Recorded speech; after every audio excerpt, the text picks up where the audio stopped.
health is physical wealth. Hello, everybody. It is 7:30 in the evening. I wanted to do a special today. I have a special guest. Today is February 19th, 2023.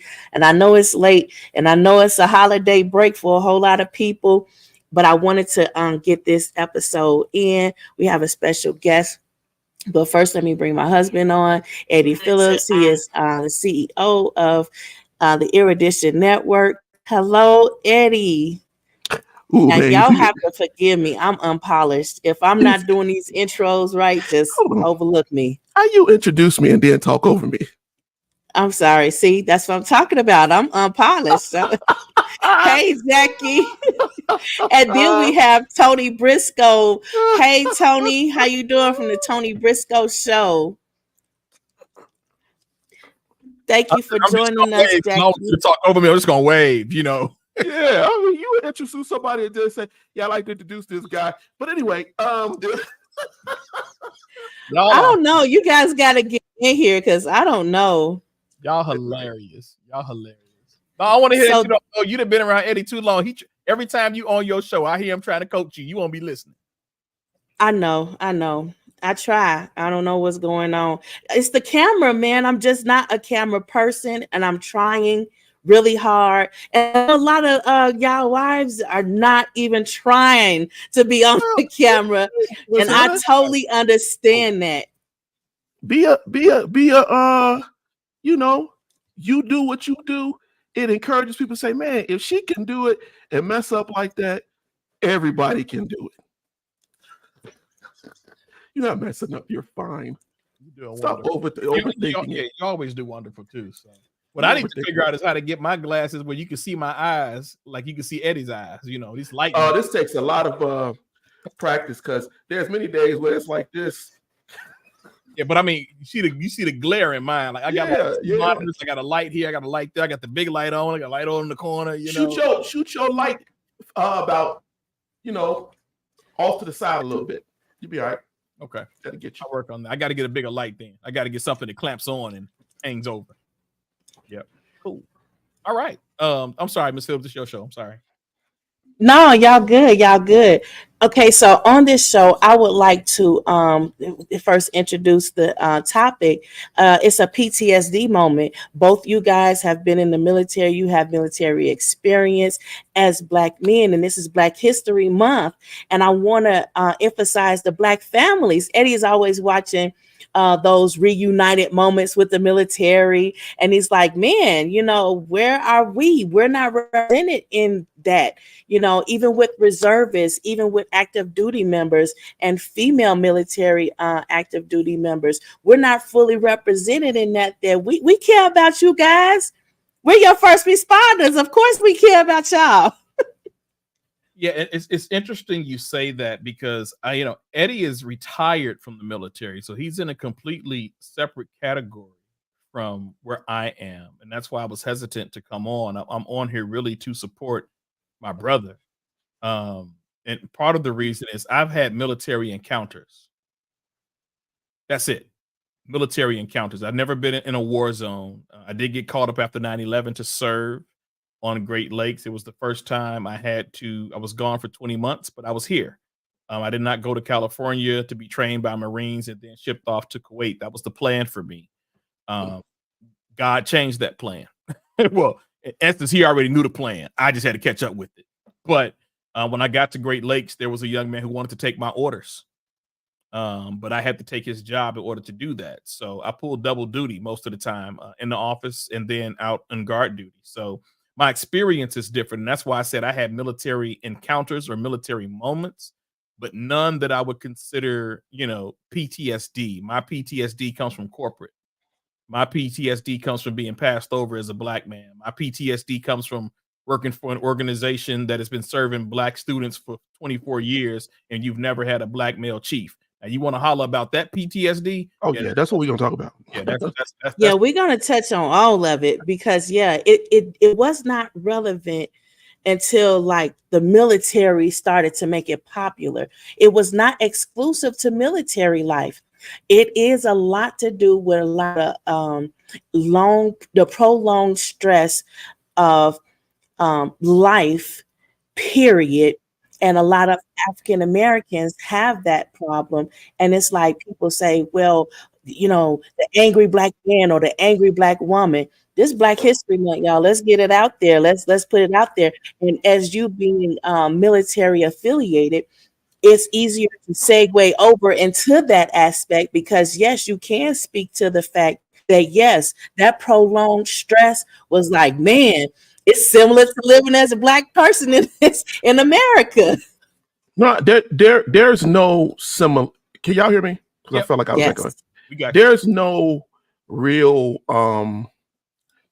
I want everybody who's watching this and you all to understand that. So whether you call it PTSD, right, or RBTS, which is race-based traumatic stress, right, whatever you call it to be, it is indicative of life as a person of color in this country.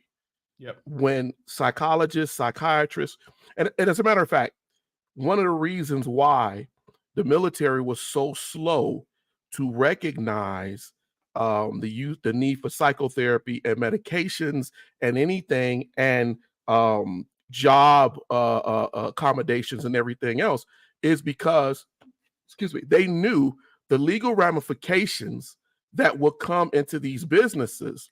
Because let's look at there's three things that can be a part of RBTS or PTSD, right? Anxiety is one of them. I have never met many Black people, male or female, who don't deal with some sort frame of anxiety, right? Heightened vigilance, heightened awareness, right? Being aware of your surroundings all the time, having heightened reactions in the way that you tell your kids, hey, when you go in this store, you stay by me where I can see you. There's no trust in the communal factor of thinking that, oh, everything is going to be all right because you are in a heightened state of being. A difficulty in being able to absolutely be at rest, right? Very few Black people. I remember watching my grandma sit down on a couch one time and doze off, and it wasn't even that it was a loud noise. Somebody dropped the broom against the table, and she jumped as if something was, horribly wrong. Lastly, and then I'll let you go back to, engaging in those risky, reckless, dangerous, violent behaviors, whether it's fighting and getting into a gang, whether it's challenging another man, whether it's slapping your woman. All of these things, these are destructive behaviors, and all of those things are part of the PTSD, RBTS inclusion. Tony, you seem like you wanted to say something. No, I'm just listening to the master over here. Eddie, my dude, man. Like and I came on to support him because I'm not sure necessarily exactly what's going on. I just know. I'll tell you this: I was walking downtown one day, and I picked up an odor from my childhood, and I froze. I literally stopped walking in the middle of State Street on the right outside of Macy's now. I froze. I was petrified by this scent that I picked up that came from my childhood, that came from a time my grandfather would drop me off with this couple and they would do all these ungodly things to a 4 or 5-year-old boy. I think that scent took me back to their house. Odor. This is why I hate the 4th of July. Because the country does not even have enough respect for veterans not to even put. Do you know? Yeah. My boy couldn't even hug his dad, sneak up on his dad when he came back from Vietnam. The first time he did, his dad tossed him 20 feet across a room. My God.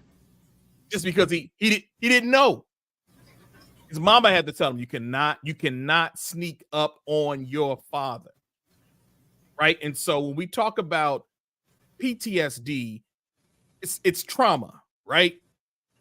Nobody knows how you're going to respond to trauma. Nobody.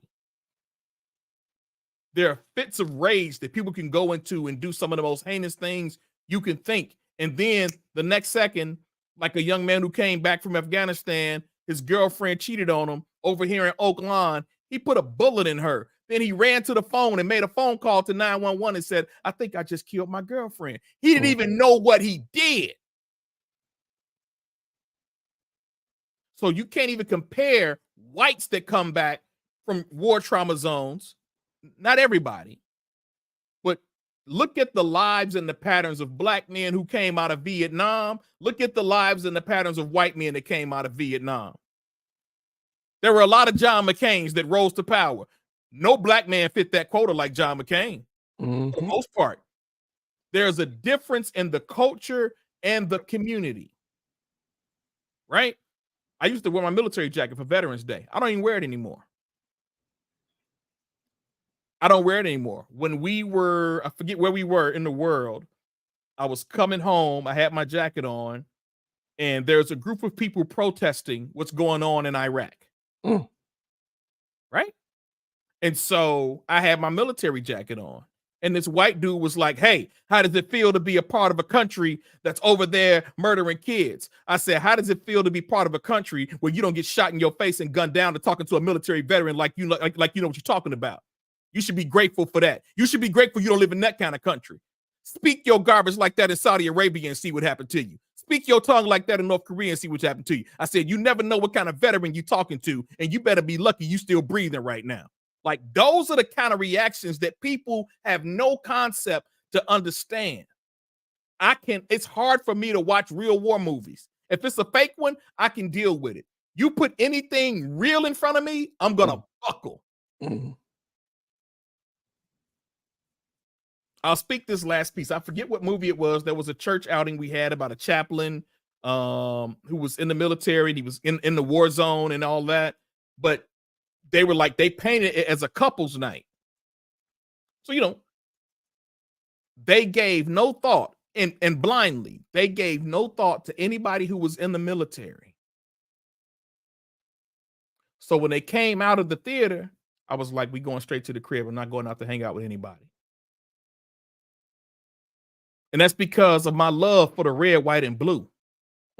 America, flaws and all. Baby, I love my country. If America called me today, Tone B packing up his bags and I'm out. That's how much love I have for the country that has had no love for my people, that has had no love for my brother like Eddie, who did 20 years, and you got a congressman who can do 10 years and still make more money than him in retirement. See, this is the stuff that pisses me off. You got people sitting in Congress right now, in the Senate right now, who don't even have kids serving in the military, but are quick to put your kids on the front line of their BS. Quickly. Of their incursions into other countries, of them meddling in other folks' business. So I'm getting loud, I'm getting emotional, because this is the stuff that drives me up the freaking wall. So when you I just want you to make sure that you stay calm. Sometimes your internet going in and out, but this is one of the reasons why I wanted to make sure that your wife knew she was welcome to come on the show, and I wanted to make sure she knew what we was talking about, because I don't want to potentially trigger.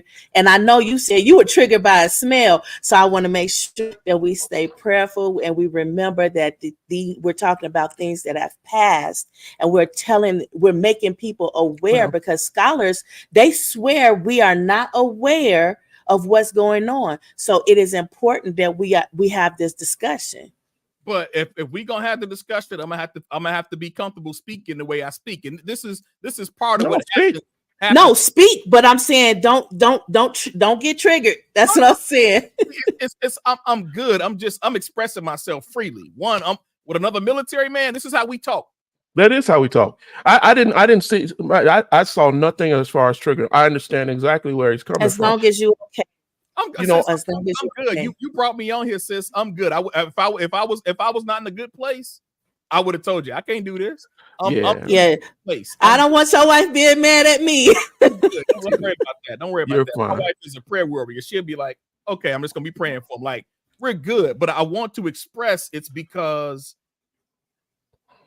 I express myself like this because for the brothers like Eddie and other folks who went to the military to do that time, the country does not love on us. Let's call this thing what it is. We got homeless veterans throughout this country, and you opening up buildings for migrants? You provide medical benefits for migrants? But if you got a military veteran who want to get his benefits, you put them through hell and high water, and then you tell them in order to get benefits, they got to say they crazy and take this prescription pill. And for some of them, you got to take that pill in front of them so they can make sure you're taking it. Like, I'm like, this is the stuff that veterans have to go through and deal with. So, but I'm good, sis. I will not. I would not. No, I was talking to Tina. No, look, I agree. You know, one of the hardest things to deal with, I think, and sometimes I think that I don't think people understand. Military life is a completely different life. But it's the same as saying that living in the inner city is a lot different than living in the woods of Montana, right? Mm-hmm. Those things are different. You know, you brought up a good point, Tony. You said that the experience for a white man is different. That's because when they go to the military, all that trauma stops for them because they could come home and have some sort of relaxation. But a black man, that trauma continues because you're going to still be under that same kind of enduring the stress. Mike said he referred to everybody in the hood. But I want to make sure we address some of these comments. Mike said that everybody in the hood should be able to claim PTSD, and Jackie said, yeah, they do, and it's real, and that's why we're talking about this today. We really need to make sure that yes, we are expressing, like you're saying, Eddie, this is about everybody, not just the military. Yeah, but I want to disagree with you on something here. White people do come back with PTSD issues and environmental issues, and I'm gonna tell you why they come back with those issues, because we lie to ourselves. I think Baba Dick Gregory said one time, it was one of the most eloquent things that he said when it came down to PTSD and our way in American society, way of we treat people. We tell young kids from the jump. We tell young kids. We're having some internet issues, Teddy. Can you help out? Some internet issues. Yeah, I'm happy you corrected me, Eddie. Yes, I don't mean to imply that white people aren't having these issues, but I meant to agree with Tony when he said that there's a big difference. Well, what I will say is that when you understand, let's talk about it as, because we Christians, right? We tell Christians from the jump that thou shalt not kill. We tell them the commandments. We tell them all of these things, and we don't put it into perspective what these things mean. Most people only get the 10 commandments based on maybe as a little kid. So by the time you go into the military and they send you somewhere to go kill, there is a dissonance there. There is a dissonance that you have to either get over, come through, or it's going to mess with your mind when you are doing slants and they're dropping bombs and predator drones and all of these different things and are active in the area. Those are lives, right? Those are people. When you're shooting and you're in an active war zone or you're firing missiles or whatever, those are lives. And the effect of that is going to mess with you. And I don't care if you're white, black, or whatever. If you are a person of faith and you are a Christian, at some point it's going to mess with you. And that causes a trauma, a stress. And that actually does play into your PTSD. That's some great points, Tony. Yeah, it's not to put a because PTSD has no color at the end of the day. I mean, when you have these soldiers coming back maimed and other things in the military, there's trauma within trauma, like within trauma. So it's so many triggers in there. When I was in Great Lakes, served on a security force out there, and because I was on patrol one night, I've never had to pull my gun. I never had to pull my gun. right? They put me with a guy who was already a police officer in the civilian side. But I would listen to him. He would teach me how to engage. And then I was like, well, are you still a police? He stopped being a police officer because he had a traumatic experience. And so when I was partnered with him, he wanted to make sure that I listened to him so I wouldn't have to deal with what he had to deal with as a police officer if we ever had to engage. Right? That's the training and the care piece. So the reason we had veterans, the reason we had people who were retiring, who went back into Afghanistan, none of our soldiers really went over there for war. Now you got the crazy bunch that do, but they went over because they wanted to make sure Eddie got back home. Eddie wanted to make sure his brother got back home. And his brother wanted to make sure his brother got back home. And then we hear guys who did 2 or 3 tours in Afghanistan, 2 or 3 tours in Iraq, who like, why y'all do 2 or 3 tours? And they lost their life because they care about their fellow brother. I'm going to tell you this. I know the military has gone through its racial times. The cats I serve with in Great Lakes, white, Latino, Asian, Filipino, Mexican, Puerto Rican, we were so tight. We ate dinner once a week. We would go to the bar. We go to the officers club once a week. We grill our own burgers in the back, and we would just sit back there and tell stories of lives, tell stories of our families. For those who were on active duty, who went into the reserves that got recalled, they would share these stories, right?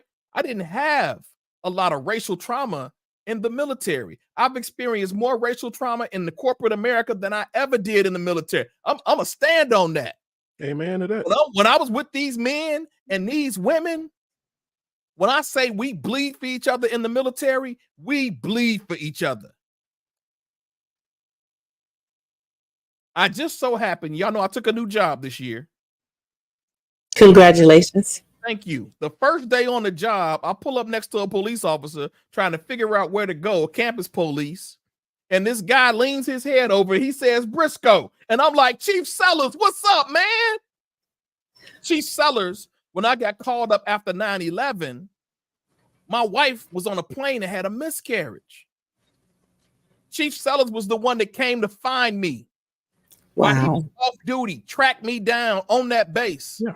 Hey, Briscoe. So to see this man again, what he means to me, I don't care that he's white. I love this dude. The way that man cared for me and my family when we lost a child, he never met my wife. It's the care that military personnel have for each other. Yes. Mm-hmm. That's what I'm talking about. So in the midst, and this is why it's hard for a spouse to understand, and it's hard for a husband to relate to a spouse to try to understand that bond and that camaraderie that we have and that clinginess. It's not that we don't want to open up to our spouse, or not that other veterans don't want to open up to their spouses about what they've experienced. It's an unintentional disconnect. But the bond that we have with each other as veterans, as military, man, I'm telling you, the greatest bonds I have had in this world started with the United States military. Mm-hmm. Hands down. I wouldn't trade it for nothing. I love the military. I love veterans. I love my country. I wish as Americans we could be like that, because I totally agree. There's been like a sisterhood with the white, Asian, African, even Latino spouse, military spouses. We are there for one another. And it does seem like there's a big difference when we can separate from the military and, have some relief, but that doesn't happen for us. And then when we go and tell our friends, our white friends or co-workers or partners, they don't understand that this traumatic, stuff is still happening. For example, do you guys think that one of the main reasons that African Americans have a different experience with PTSD is because they kind of grow up with it. So when they go into the military, they're going into it with a little bit of PTSD. And when they come out, they're coming out with a whole lot of PTSD. I'll say this. I agree with everything that Tony said. You know, I saw Eric was in here earlier. Eric served with me on the ship, and I've had people who have served with me, people who have been supervised and mentored, and of all different types of races and things like that. I what I do think is that yes, we have a different form of trauma, I guess, that as we go as we come up and we deal with. There is a scale. It's called the Everyday Discrimination Scale, the EDS, and EDS across the board for the last couple of years have shown that African Americans, particularly, but also Latinos, um, they experience everyday discrimination at high yields. Um, and so I do believe that that plays a part in it, Tina. But I often tell people that I think that the military is like a fish bowl. You can see the real world outside of it; it's still going on. But what happens is the environment that you live in is dictated by everybody that's within that environment. Um, we have to look out for each other. If I overdo something, I'm going to harm you. If you do something, you're going to harm me. And so you become very dependent on each other to make sure that you can survive. And that creates a brotherhood, a sisterhood, a camaraderie, a institution where you can be close. Now, I will add this to it, though. When you put in an alien creature or something in the environment that does not want to keep up the normalcy of that fishbowl, what we often find in is a disruption that could end in death, that could end in when you got to go clean your tank. And I'm using this metaphor, Tina, because you like fish, right? Where you have to go and change something in the environment because or remove that erroneous individual out of the environment because it's messing up the whole biosphere of what you're dealing with. So I think that African Americans, when we come in, and people of color, period, when we come into the situation like the military, where we deal with white people who will tell you, I've never known anybody of color in my life.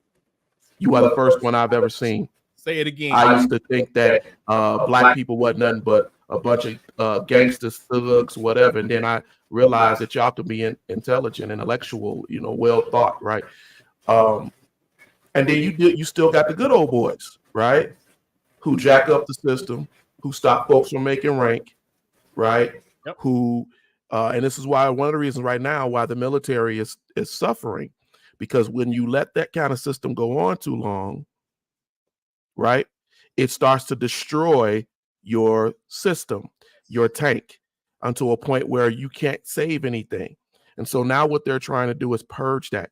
So I think our PTSD, to answer your question, that we bring in, it informs, it instructs, it allows people to understand what it means to feel like something else. When you go overseas and you are that something else, or when you're in a situation where only people you got is your military brothers and sisters, then you are that thing outside. And you only thing you could depend on is that family that you have, right?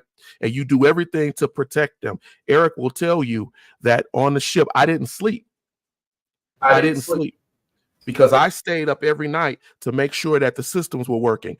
I wanted to make sure that if a missile was coming into that ship, that my guys were prepared, that we were prepared to see it hours before that ship ever got close enough to us to send that missile, right? That's how good I was at my job, but that comes at a cost, right? That came at a cost of anxiety, of hypervigilance. That came at a cost of a lot of things that played into it. And he will tell you about the opposition and people trying to shut me down and people saying, you don't know what you're doing and all of the things that I had to do. But you know what?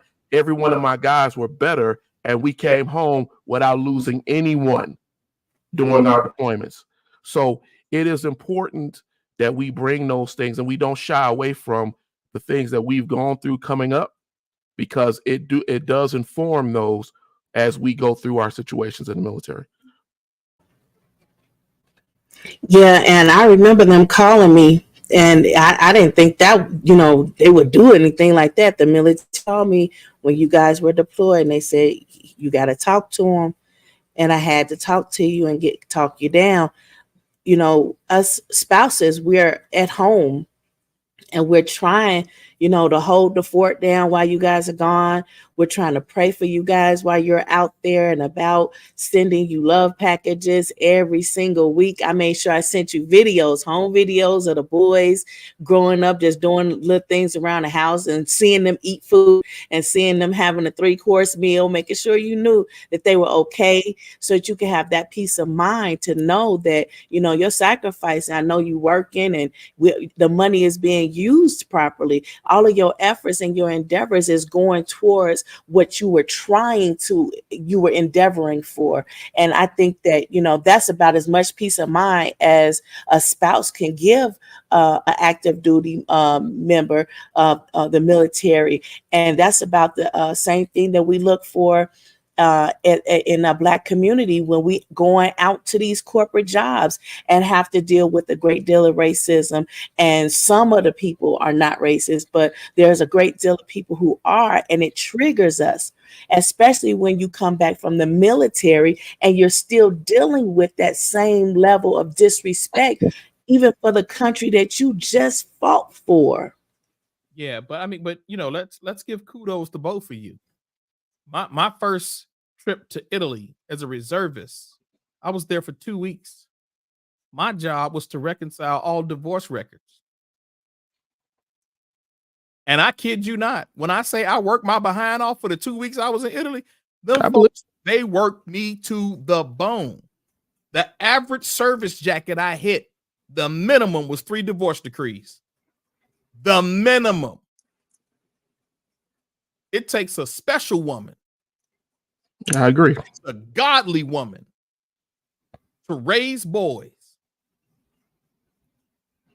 to take care of the household while the husband is away. My baby Jamie doing it right now. He's got 4 kids, 4 boys. He's still serving. It's hard. So kudos to both of you. And this is real talk. I've seen divorce decree inside of divorce decrees, inside of divorce decrees. Some of these military service jackets had 5 divorce decrees. I'm not lying. Eddie, you know what I'm talking about. Yeah. Do you like the fact that God has been able to sustain you all with everything, the lonely nights, the separation, right? And so now, when you're in the military and your spouse is home taking care of everything, you don't know when our expectation sometimes is that you're never going to see me again, especially if a war jumps off. I don't know what submarine is out there lurking. So Eddie probably wanted to go to bed. He probably wanted to go to sleep, but he couldn't go to sleep. Yeah. Whatever he got to do to come back home, if that means staying up 24 hours a day for 3 or 4 straight days, to make sure that I want to hit that sonar when that bad fella jumps off. I want to make sure the phalanx is working when the plane come in. I want to make sure the cannons got their electronics ready in case we got to launch anything. I want to make sure that these cats on their job so nothing backfires out of that cannon when we got to launch them 16 inches. Like the life on a ship, and people don't tell you, when your ship is docked in the Navy, you work a regular schedule. Yeah, you still working. You ain't off. When you in the military, when you out to sea, baby, that day start at 5 a.m. and end whenever. It ends whenever. My first trip was my first tour duty for 2 weeks was Long Beach, California. I was on a LST. They ain't even got LSTs no more. But I had to serve dog watch. And the dude who was before me was after me, didn't show up. They was like, "Oh, reservists, you got to stand that watch." I was on watch for 8 straight hours and had to be at work that morning. And you know, they didn't do reservists right. I'm gonna tell you that right now, Mr. Oh no. They put me in a room with a rolling chair. Now you know you shouldn't have gave me no rolling chair. Yeah. But you know what? It was so much fun. I enjoyed every minute of it. But kudos to what God has done in your marriage, in your relationship. And this is my issue with the military. Because as far as I'm concerned, if you can take a war veteran who comes back with PTSD and help him relate to a dog, you can take that same military veteran when they come back and help them relate back to their spouse. We had veterans coming back home sleeping with a dog and not their wives. Now, there's a special animal connection and a special animal bond. I get it. A brief sidetrack. I was listening to will.i.am, and he said he is scared about the investment in artificial intelligence. He Tony, said, you broke up. I need you to repeat that. What did you say? will.i.am said, I'm scared. I'm paraphrasing him. He said he's scared about the massive amount of money that's being invested in artificial intelligence, AI, versus human intelligence, HI. We'd rather put money in machines and systems to automate, to lay off and decrease an entire workforce in America than invest in human intelligence. And so when a lot of veterans came back, when you associated them with an animal versus reassociating them with their spouses, for me, that's problematic. And that's the disconnect that we have, because the objective is, let me split the family up. There's a reason don't ask, don't tell was a policy in the military. When I was in Great Lakes, they used to call my office the chair. I met troubled white kids who grew up with no daddies, Filipinos who grew up with no daddies, Latinos who grew up with no daddies, Italians. I met some of every race that grew up with no daddy. And I said, you know what? They got us fighting this foolish race war when you take 5 boys who are young men, 18 and 19 years old. All of these dudes had the exact same emotional intelligence issues. All 5 of them. The Lord showed me so much. Just humanity. I had 5 young boys who had no dads in their life, and all of them were out of control. Yeah. That shows you how human we are. That shows you the need that we have as human beings, the importance of a father. But media has us fighting these race wars, and I'm not saying that they're not legitimate, but Great Lakes taught me that we are all human in so many ways, and that's why Eddie was not lying when he said there was the first interaction. When I got to boot camp, this dude named Vandervoort asked me where was my tail. Yeah. His dad was a founding member of the Michigan militia. Grandparents for generations. He actually thought black people had tails. And you know, back then, Tony Briscoe was not a Christian. So I had some choice words. Yeah. And when I had choice words, some other white guys had choice words. So when them other white guys had choice words, some other brothers had choice words. So we sitting here about 30 deep on opposite sides, and we getting ready to go to town. But at the end of boot camp, because our company commanders, when they found out what was happening, boy, you talking about being mashed to death. They were like, ain't no N words here, ain't no C words here, ain't no S words here. They named every whatever race derogatory term you can think of, they named it all. They said, ain't none of that here. And they refused to switch our bunks. They made us sleep right across from each other the entire time. But at the end of boot camp, Eddie just told you what happened. Man, Eddie, man, you know, y'all tight, dog. You know, we like brothers, man. And Vandervoort was like, man, Briscoe, like, I don't know what I'm gonna go back home and tell my dad, man. Like, this is all this dude learned in 2 months all the lies he grew up with was a falsehood. Because they tell him a story, Tony, and they tell him a story, and they tell him a narrative. Yes, and they keep that narrative. It's amazing to me. You know, one of the greatest things that you can do, and I'm very proud of, I sent out, I resent it out this year. When I retired, I sent the thank you out to a lot of the people who had worked for me, worked with me, um, because I didn't understand while I was in. You know, I didn't make chief like I wanted to, and I was angry, not because I wasn't intelligent enough to make it, and all of this. And I felt like, man, people who made it over me should never have made it. And I was telling Tina the other day, I sat on these sailor boards, promotion boards, and I sat there watching as I came up in rank and seeing why I probably was passed up on certain things. And I was telling her how that affects your mental as an African, as a person of color. Because see, in the military, like we've said, is very, when I'm with my unit, I expect, right, that we got each other's back. But what happens is at the other end of it, the military has, just like it does in the corporate sector, they have this side of it where there are administrative people, let's put it that way, and they bring their racism and their biases and their issues into it. And if they go unchecked, if they don't have a mentor or an interaction like someone like a Tony Briscoe or Eddie Phillips or Eric Spade or somebody who can give them another perspective, what they do is they lean to what they know, and what they've been taught. And I had people who would, well, I'm gonna knock this sailor down because he's been not really focused on his work. I came out there and he seemed to be distracted.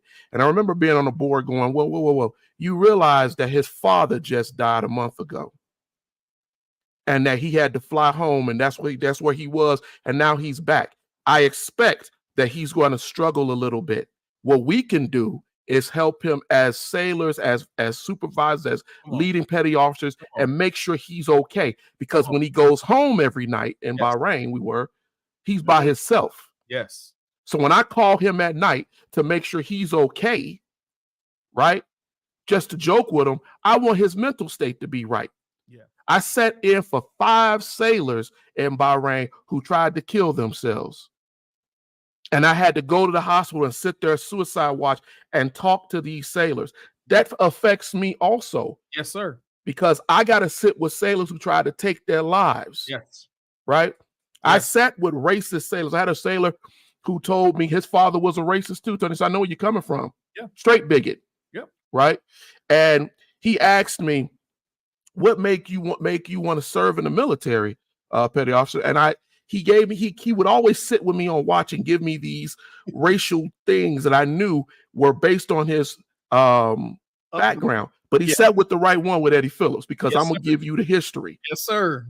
And I educated him on Isaac Woodward coming back from the military and being blinded by racists. But he served his country and loved his country to the day that he died. I told him about the Benjamin O. Davis Sr., Benjamin O. Davis Jr., Dory Miller. I told him about the Buffalo Soldiers. I told him about all of these things that he had never been taught about. He didn't know these things. Nobody ever sat down and talked to him to say, these black men, these people of color, rather they be indigenous, black, or Latino, who served our nation when they weren't loved. Yes. How the Harlem Hellcats came back from fighting, right, in World War I, and they fought till many of them died. They put a video game out to show you the hell that the Harlem Hellfighters fought through. They had a ticker tape parade given to them to the 369th as they came home in New York. And people celebrated them because of what they were able to accomplish. And so when you don't know that, you say things in the military, and I want you to, but I want to educate you.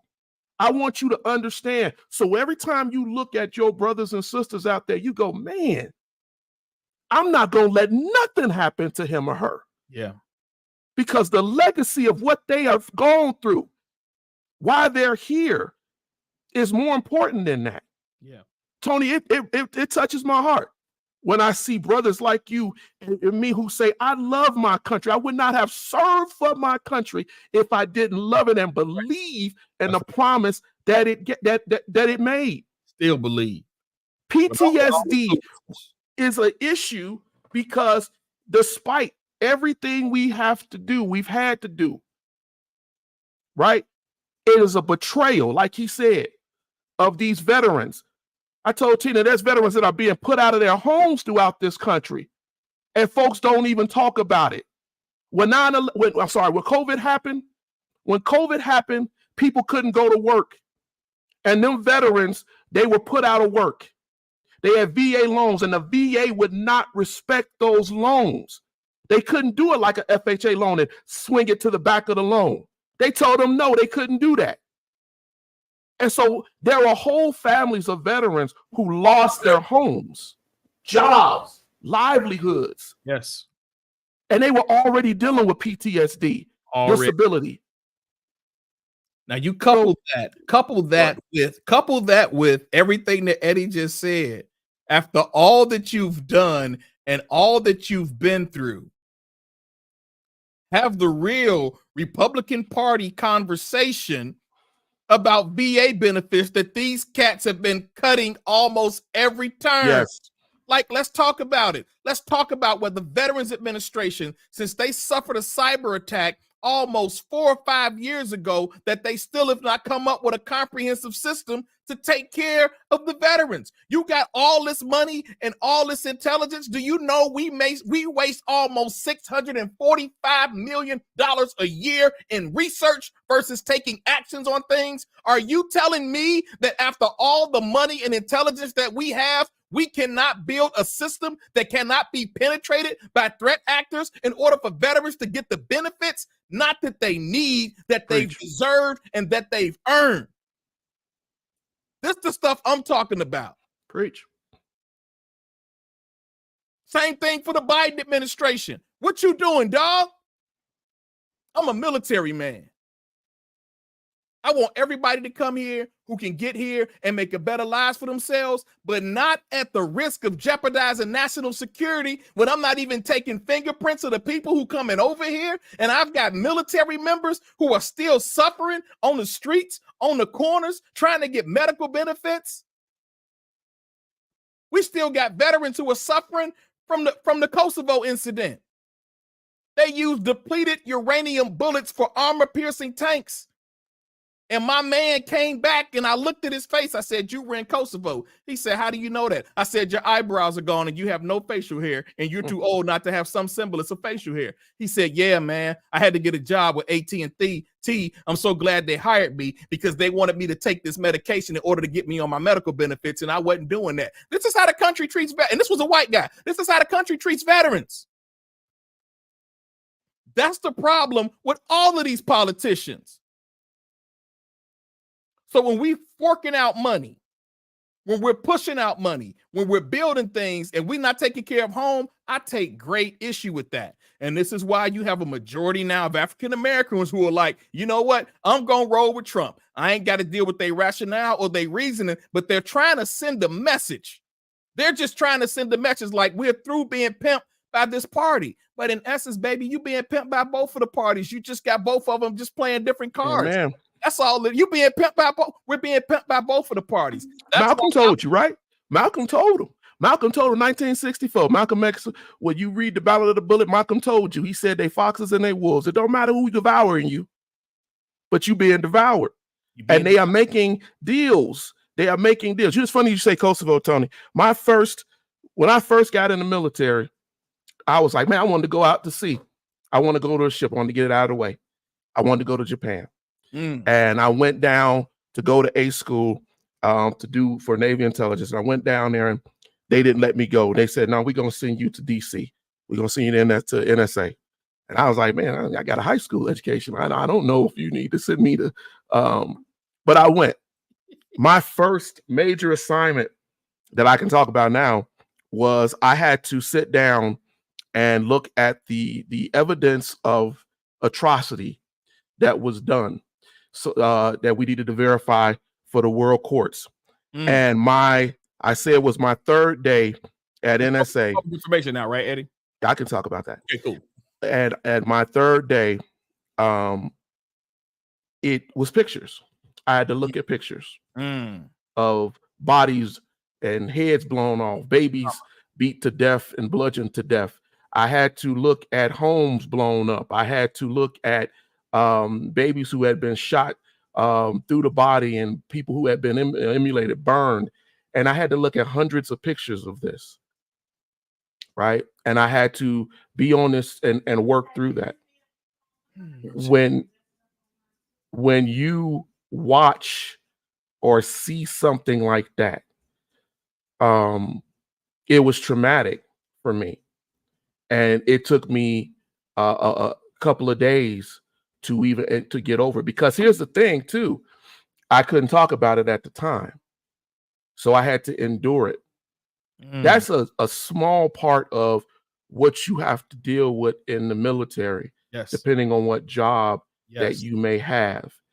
And when you talk about people coming home and having to deal and see that, when I look at my babies, my boys, as I had my babies, as I had my children with Tina, and understanding the things that I knew that were going on in this world. And let's make no joke to you all, ladies and gentlemen, I appreciate my wife extremely.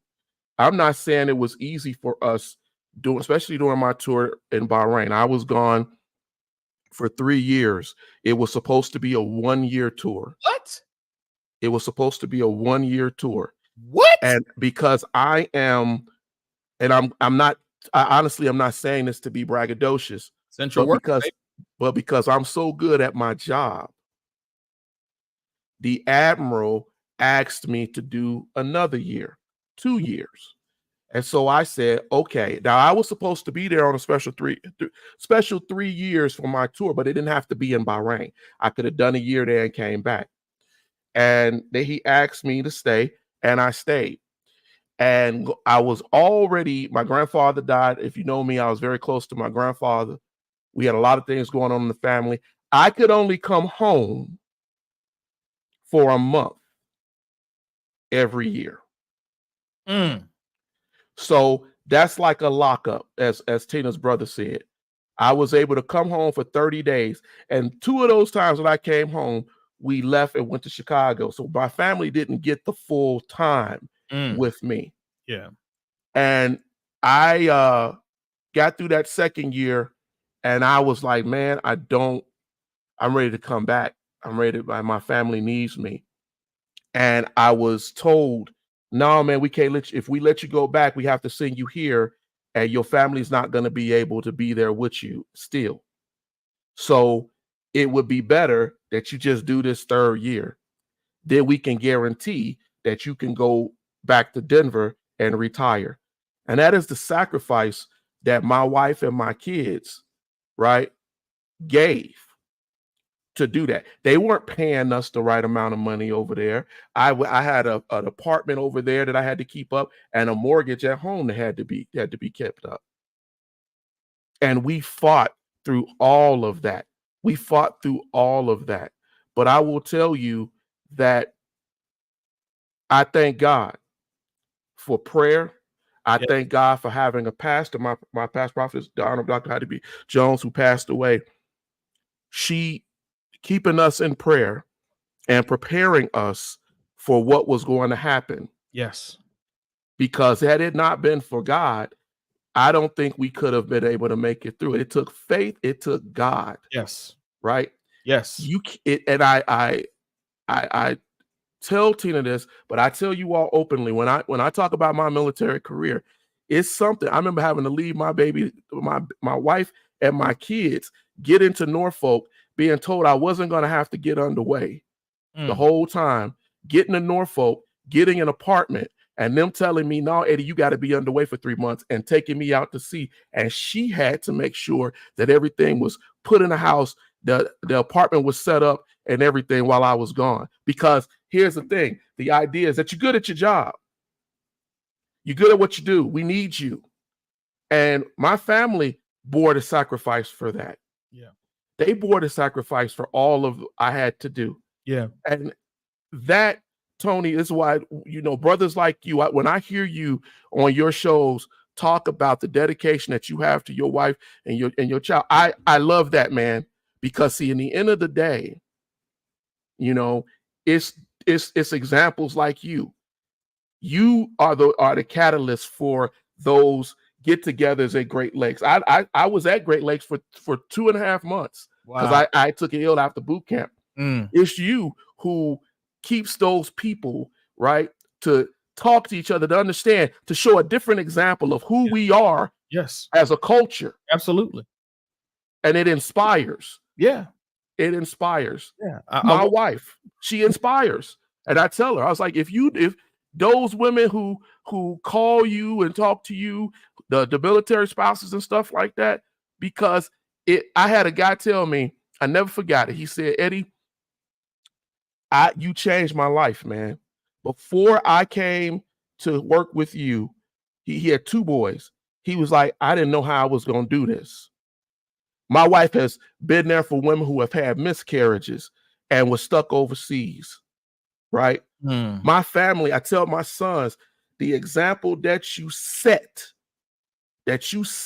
Yes. Sometimes I told my 15-year-old just recently, sometimes you just need to shut up. You just need to shut up and let God do what he's going to do. Regardless of how you feel. Yes. Let God do what he's going to do, because it may not be for you. It may be for that person who is on the end of their rope, who cannot make it. And you going to go to a barbecue, you sitting down telling them about somebody, you might be able to let them understand, who've been raised in pure hate. Yeah. So it is something that I greatly, greatly appreciate. And that's why this conversation needed to happen tonight.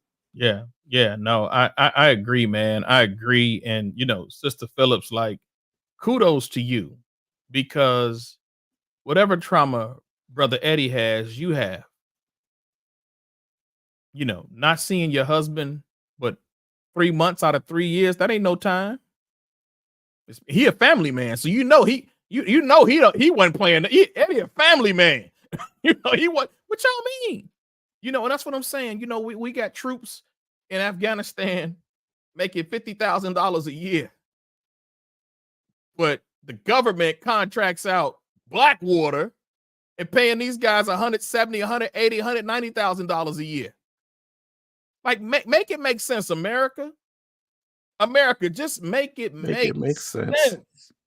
And I think that that's also a contribution to why we're struggling so much with PTSD, because we don't have any kind of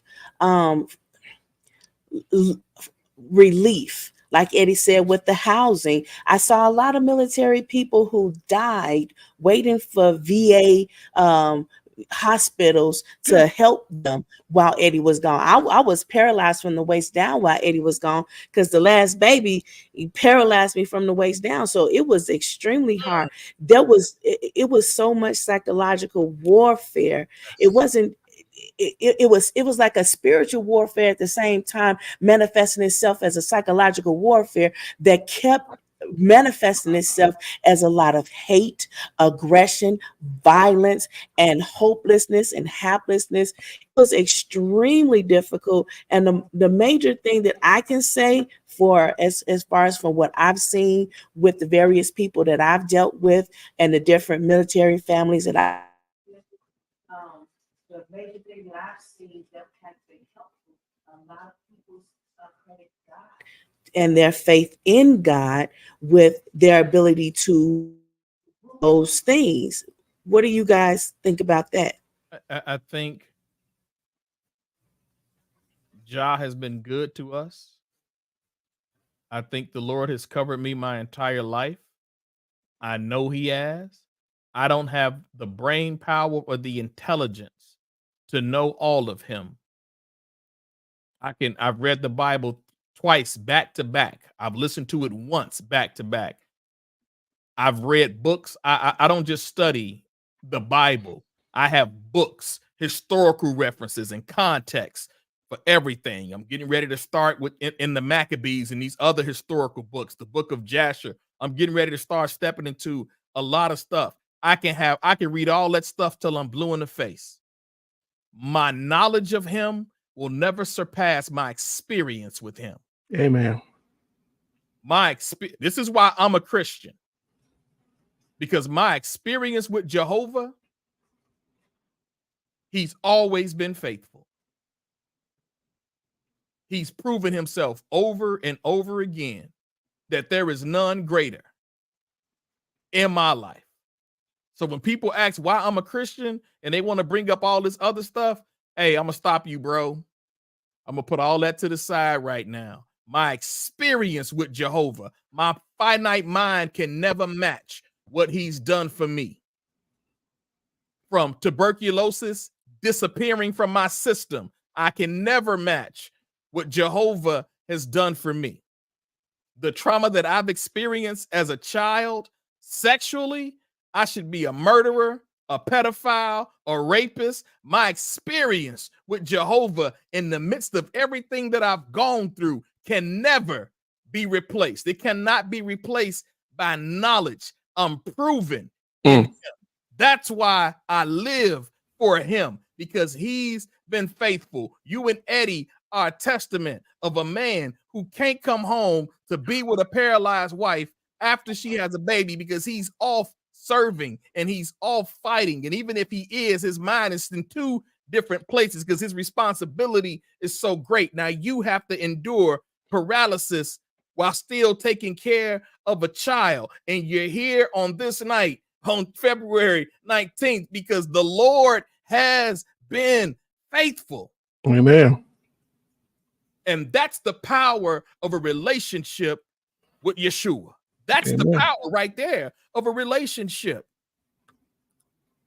that we have overcome by the blood of the Lamb and the word of their testimony. Because not every military the blood still works. made it this far. Not every military spouse made it this far. Not No. every military veteran made it this far. But he is faithful. He's faithful. That's all I can say is he's faithful. Trust God. Trust him. I got Trust him. the senior chief. Now you know E9s. You know you know them E8s, boy. I got to do it with a senior chief. So I'm very good at what I do administratively. The officer community in Pensacola, Florida, Officer Commander Lawson loved Tony Briscoe. I got to working with her so well on transferring people who wanted to go on active duty after they got called up again. Some people went on active duty and retired, right? They were in the reserves. They got called up. They went back. It was my job to move them wherever they wanted to move in the country, wherever there was an order. I got so good at working with Pensacola, Florida, the officer community, they was like, don't talk to nobody on that base in security. Talk to Petty Officer Briscoe. Talk to PN2 Briscoe. So I'm making moves. The problem I ran into was the senior chief was upset that they were coming to me and not to him. So he came over. First of all, he lied on me to the officer community because Commander Lawson called me. She said, Petty Officer Briscoe, I heard something. It doesn't sound like you, but I wanted to call and confirm. I said, Commander, you've been working with me for about 18 months straight. Have you ever known me to ever say anything disrespectful to you or to anybody on your staff? I said, it did not. She's like, oh, I know what this is. I'll take care of it. So when she called the senior chief back and lit into his butt, and then when the base commander lit into his butt, he come over to my office. He goes and get my petty officer, first class, PN1, my man Big King, who I talked to last week. I talked to him last week, and he's just like, hey, man, Senior Chief Brady about to come in here, dude, and he is hot. I was like, cool, let him come in. And he comes in, and he's going off, and he's like, I said, Senior Chief, with all due respect, my name is all I have. And you, sir, are not allowed to trash my name or lie on me. I will move heaven and I will slam hell to keep my name intact. Don't ever lie on me again. If you're going to lie on me, Senior Chief, keep my name out your mouth in the future. That dude turned red. And you know, Eddie, I'm like, after it was over, I'm like, dude, you talk to the military senior chief, dog. You know you about to catch it, don't you? But my PN1 was like, man, you know I gotta write you up. I said, bruh, when this is over, we go back to Chicago together. You should have been standing up for me. There you go. That part. That right part. there. That part. We go back to Chicago when this is over, bro. That's your job to stand up for me. You know what, Tony? When I got to my first day officially in Bahrain, I went on there on special orders. My first day, I get there. I find a guy that worked for me years ago when I was at NSA. And I walk in, guys are not doing their job. They sitting around with books, magazines, not doing anything. And I was like, what's going on up in here? And I get to go to tour around, and they take me in the back to go see my division officer and everybody and the N2 and all these different high upper Felucia. And I sit down with a commander, and it was a captain coming in and out of the room. And the first thing he said out of his mouth, and I just got there, he said, I hate CTTs. He said, I hate y'all. I said, what? Nah, I'm just sitting there. He said, I hate y'all. Y'all don't give me what I need, and you wasting my time. And I ain't met one that knew what they was doing. Now, I want you to understand something. We had another person who had been there before that was under the same orders that I was. One of the reasons why I initially took the orders to Bahrain was to clean up the mess that was over there. We have carrier ships and everything in the Gulf. So it's important to have somebody over there that knows what they're doing. I get invited to go in to go watch the Admiral's Brief. We do an Admiral's Brief every day. And we have the other people connected from the ships. And I'm sitting here and I'm watching this brief. And this same thing, senior chief gets up. They merge EWs and CTTs. Y'all don't even know what that means, but they merge two different jobs. He gets up and he basically, he's lying to the admiral. He's telling him things that don't make sense to me from my years of experience. And I could have easily sat there and said nothing. My life may have been better if I didn't say anything. But we get out of that meeting. I go to my leadership and I said, Lieutenant, everything he said was wrong. And then I pulled up and I showed him why it was wrong, because I don't just tell you something. And he looked, he was like, oh my God. So he takes me over to the N2 to this commander. And the commander just told me that he can't stand us. And he goes, well, my guys out there saying they can't do anything. How did you get all this stuff? I said, well, sir, I'm here to fix that. Right. And so he goes, oh my God. So now he tells me, well, your job from here on out, petty officer, is to brief the admiral. We're going to senior chief. That's not his job. He took that job, but obviously he doesn't know. So you've been trained to do this. That's going to be your job. And Lieutenant Snyder, my divo was like, oh, that's a good thing. That's what got me to stay in Bahrain, because of trust, because of the fact that when I say something and I show you, but it took me to stand up. Then I fixed their stuff, got their guys back right. And when I say all this to say, after spending 3 years in Bahrain, that commander and that captain was still there. And when I got ready to leave, commander walked up to me and said, I've never had nobody work for me like you. If I could just duplicate just another one of you, we could have been out of here. We don't need all this stuff that we have, because you just, and the guys want to work for you. And I walked away from that understanding that for all of the stress, the drama, the tears, and Eric was on here. I don't know if he still is. He'll tell you, for everything I dealt with my guys, your job, and I know you deal with this where you work in, Tony, and because I've heard you. My job, as I always have said it, if my intellect in my head don't mean nothing, if it ain't centered on what God put me here to do, period, it has to be that God has put me here, sometimes to take the blows, Yes. sometimes to argue with that superior. Sometimes to be the martyr, to take There one you go. to take one for the team. Just so that I was telling my wife, you go up there. I had a young man at a job. He was overstressed, overwhelmed. This was recently. He was almost in tears. And the boss asked me, hey, could you go help? And I'm like, I really don't want to do that. But as I said earlier, sometimes you just got to shut your mouth. Yep. And I said, okay. And I went and did it. And when I got there, this young man was like, I'm so happy that you came up here to help me. I've heard that before. Yeah. It's what keeps me doing Erudition.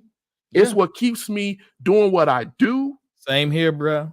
Same here, man. My cousin Fred, he's like, man, look, I know you talking about you tired, man. He said, please don't stop your show.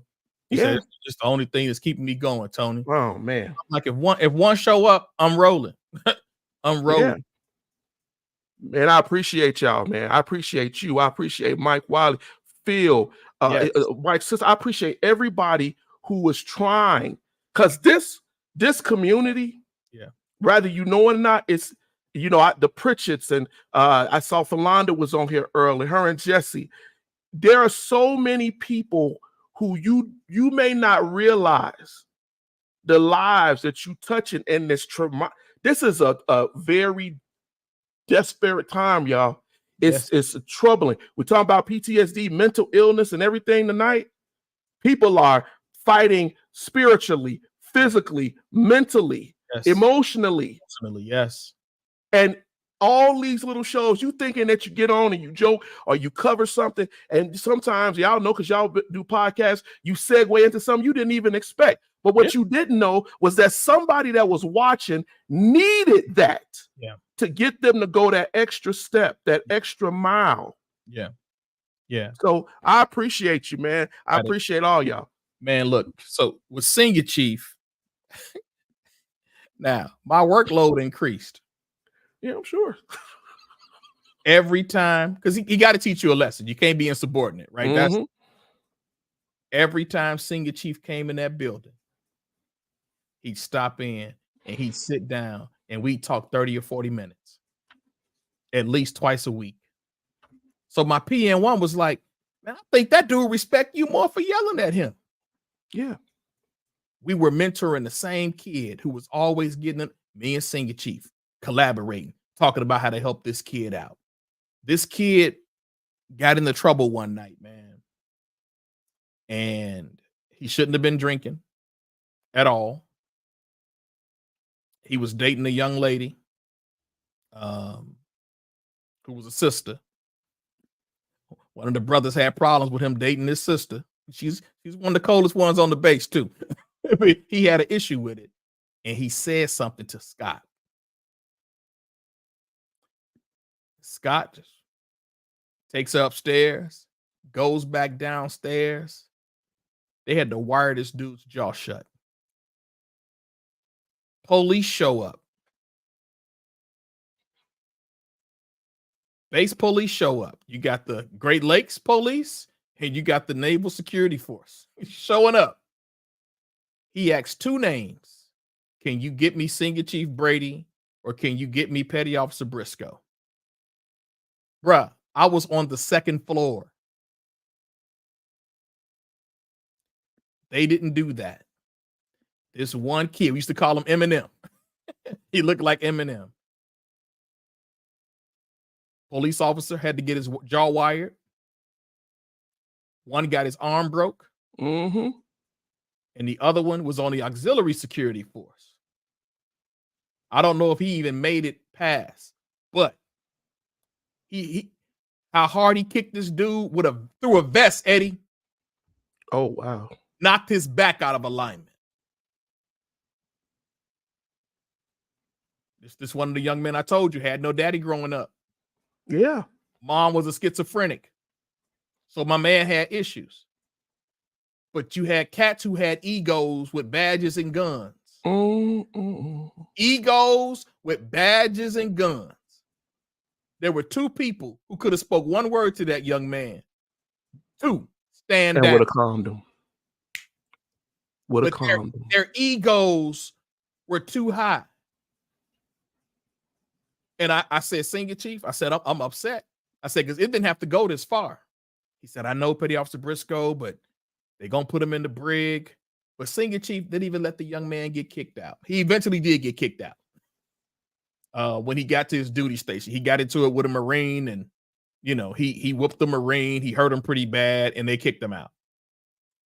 But the amount of mentoring that I was able to do in Great Lakes to these young, impressionable minds. I had a young lady there who was being beat. She's doing phenomenal now. Yeah. Now, you know, we got to be careful in the middle. I went to her husband. I said, hey, man, if I find out you put your hands on her again, I'm going to handle you myself. And I'm going to do it real good. And I already got a group of folks lined up to help me take care of you. Do you feel what I'm saying to you? I don't even want you to say yes. I just want you to see the look in my eyes and hear the seriousness in my voice.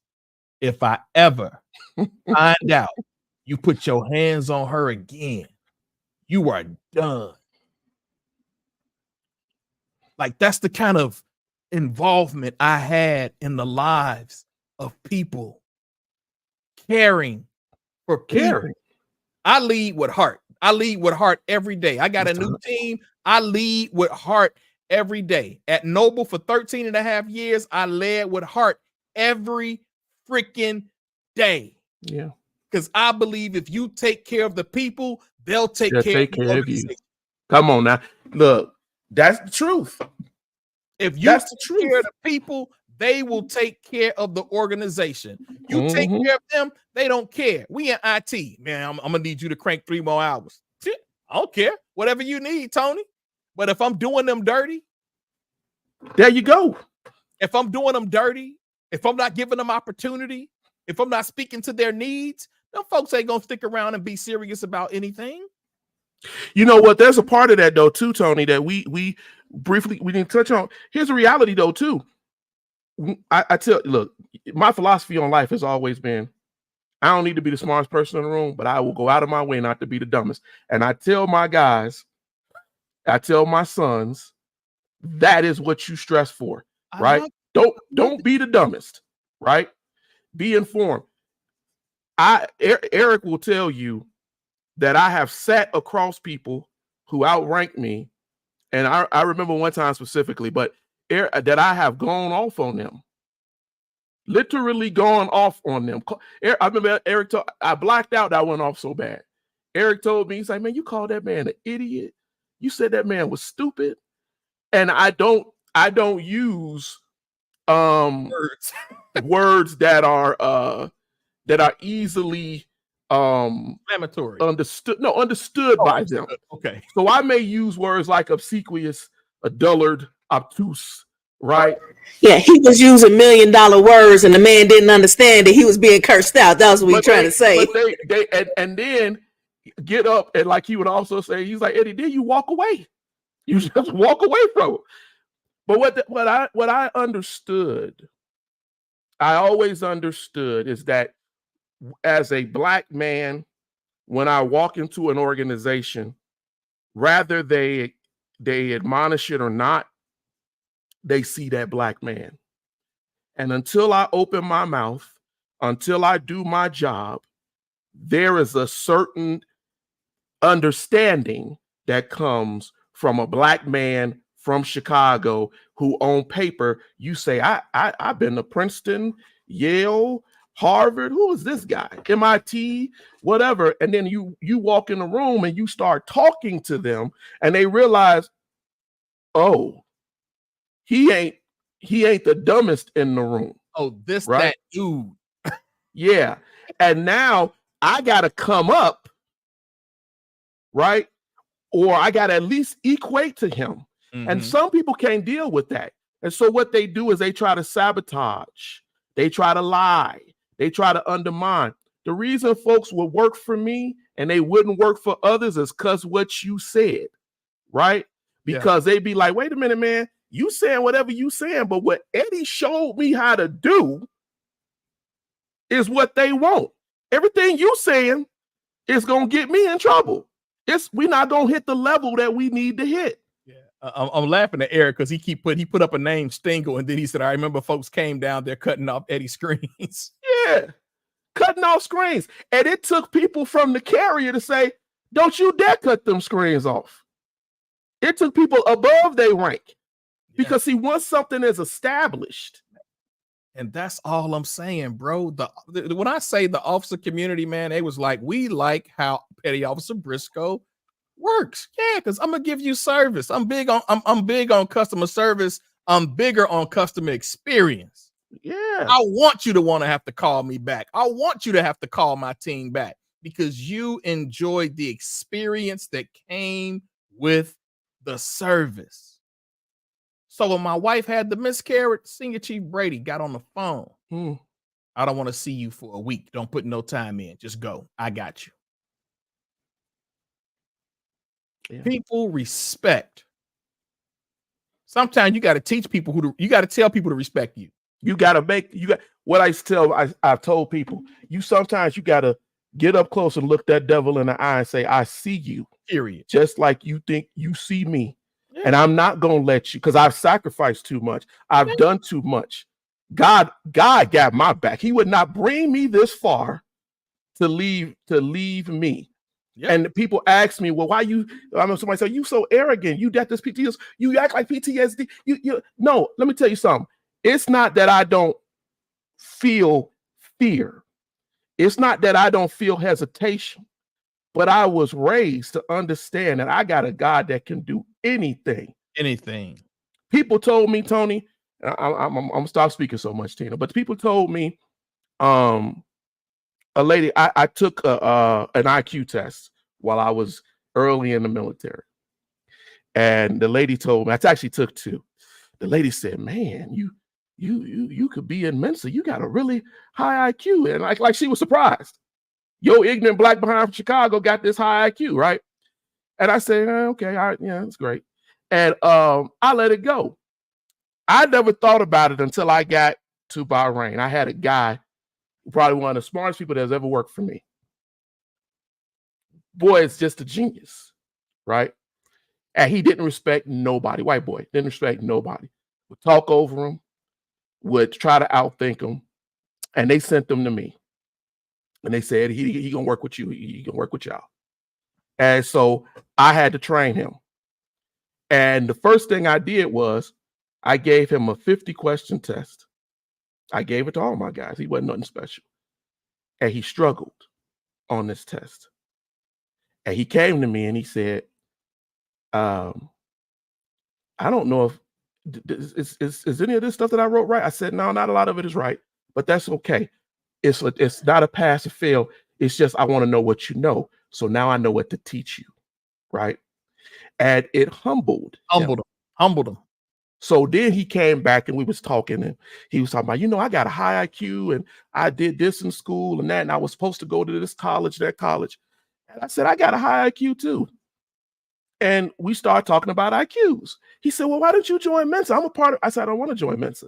I don't need nobody to validate who I am. I don't need validation. And then he started to realize, he said, I paid him every month.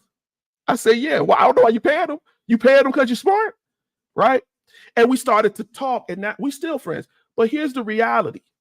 I say all that to say that intelligence don't mean nothing if you don't have God or some connection to understand that the God that gave you that intelligence is what I taught him.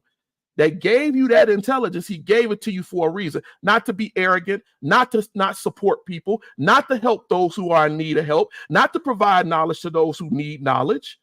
That's what you're here to do. If you are cognitive in a better way than others in something or something particular, use that. And I am so appreciative of all of my guys and gals who work for me, who are out here doing phenomenal things. Yeah. Right? Yep. But I know that a lot of them struggle with arrogance, with foolery, with sexual issues, with all types of things, right? But I thank God that I was able to be in their lives. And they were able to be in mine because they taught me as much as I taught them, right? Of how to understand and how to mentor.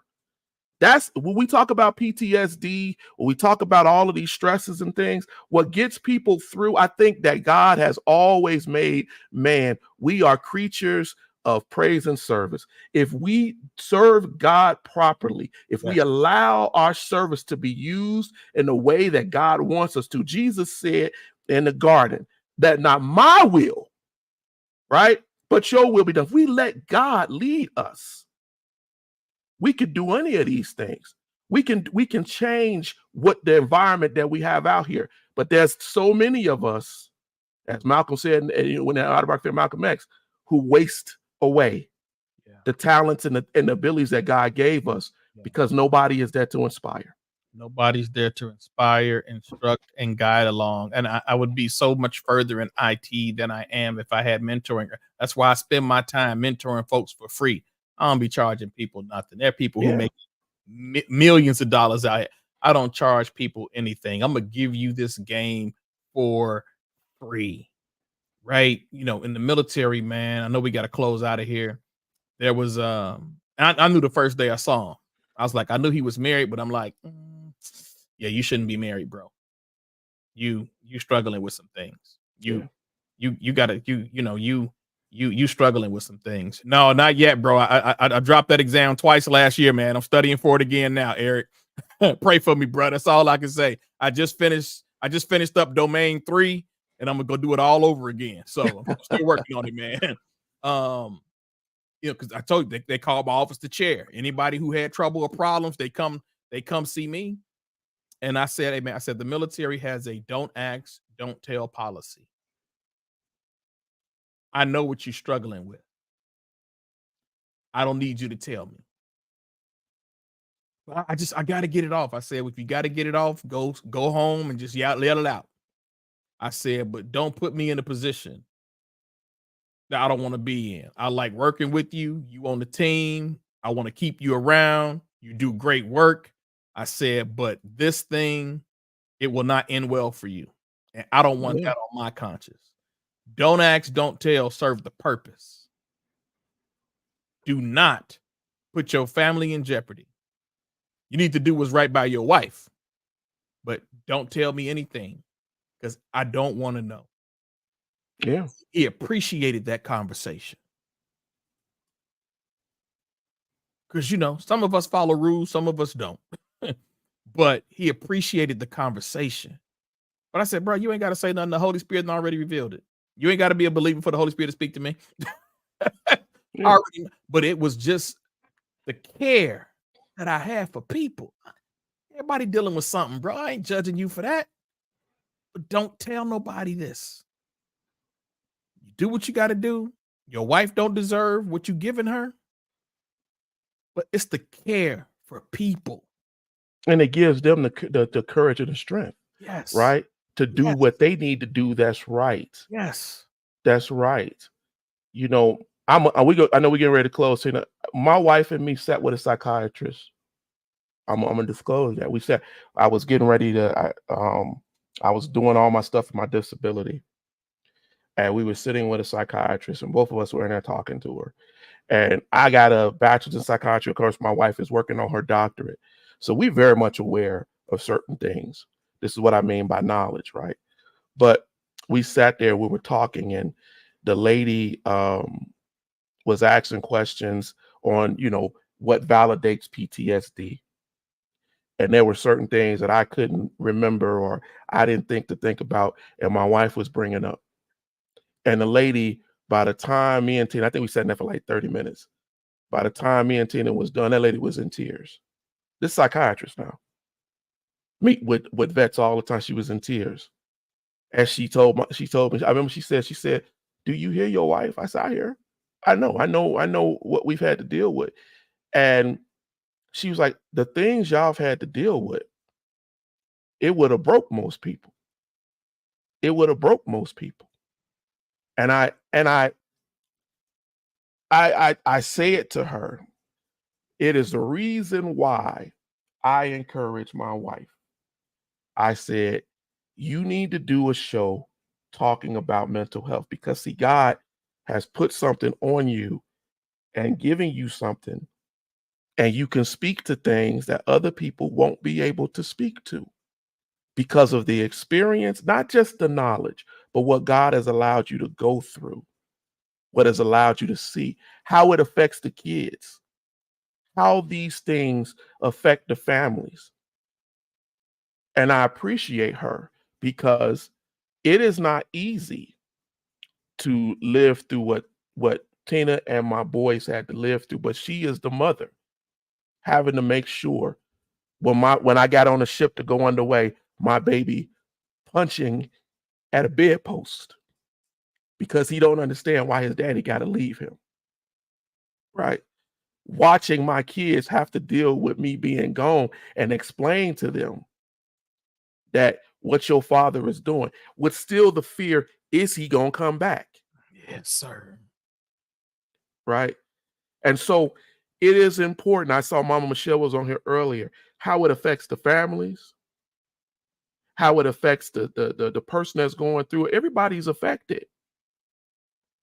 Ladies and gentlemen, I had issues of quite literally passing out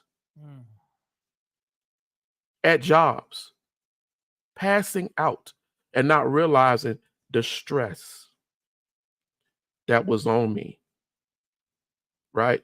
It's a thing when you got to get your sons to pick you up off the floor. And the long-term effects of that stress on the body and the human psyche, man. Yeah. And I love my family and their decision to support what we wanted to do, to educate, to talk about. Because when my husband was up there passing out at the job, me and my kids got in the car. I couldn't walk too good, but we got in the car and Teddy held my arm up and we made it down there to that job. And I said, y'all gonna let me in this secure building because I need to be closer to where my husband is so that that prayer could be more effective. Come on now. I'm not always like online doing all the things, you know, and out here like that. But this is what I do. And this is why, you know, I'm so unpolished in front of a camera. I'm so unpolished with a whole lot of interactions with, you know, different things because I see things, I'm hearing things, and I'm trying to address it. And I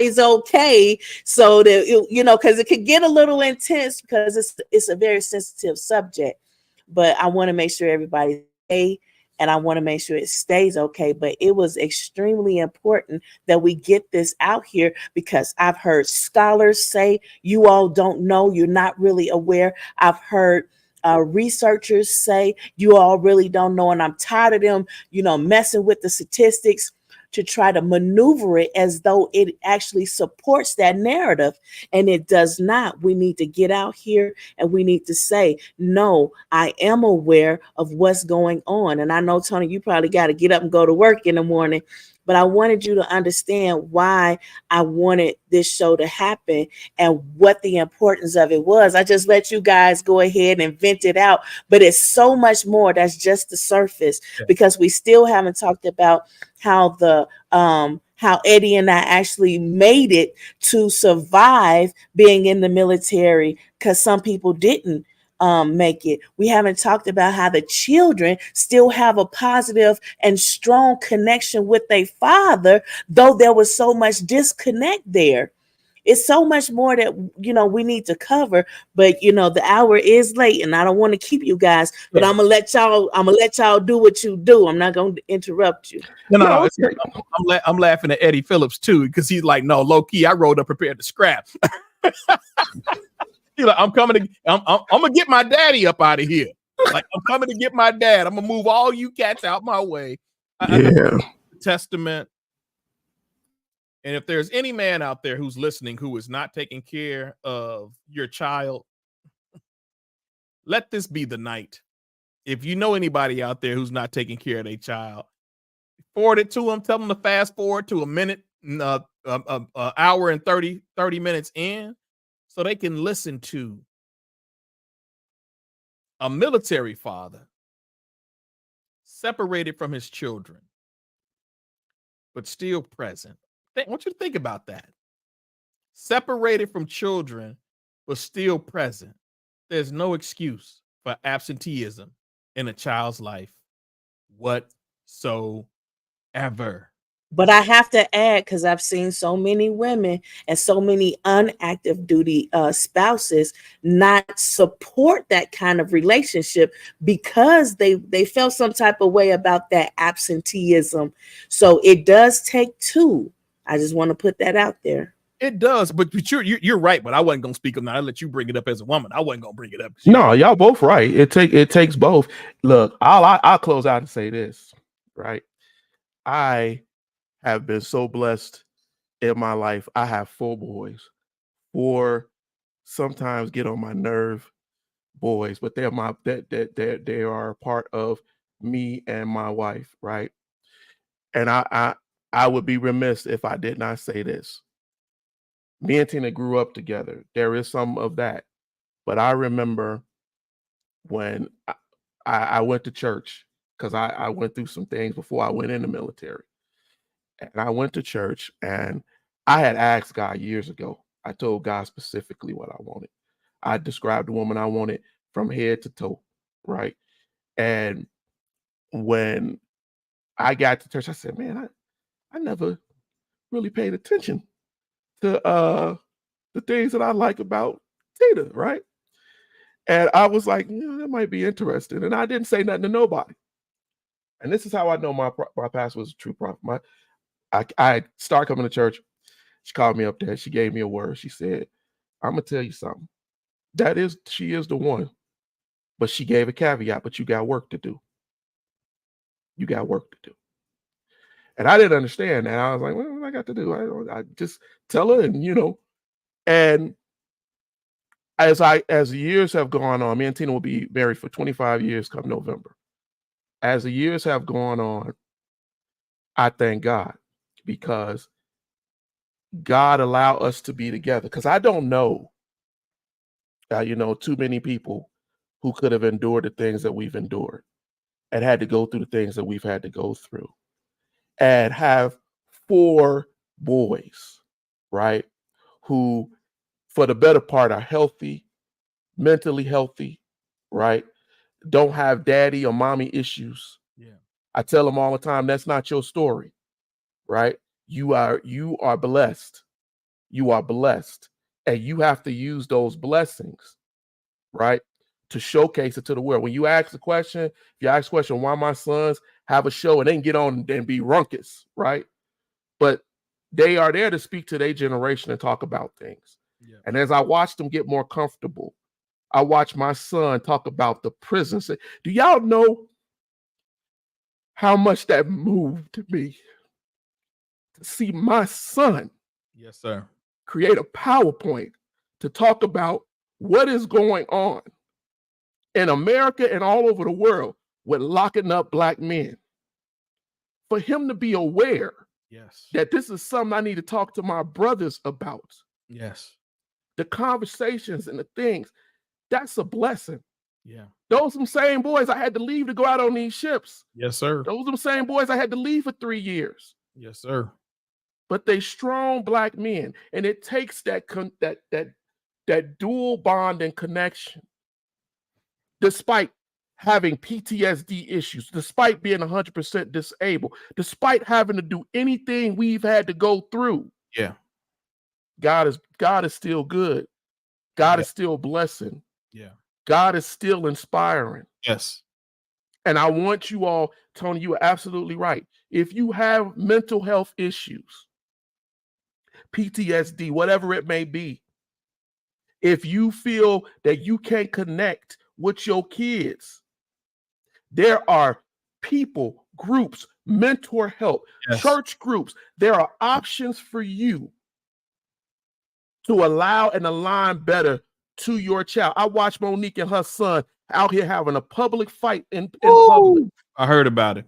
You see that going on. These people got money, but they dysfunctional. 100%. We gotta be there for our kids.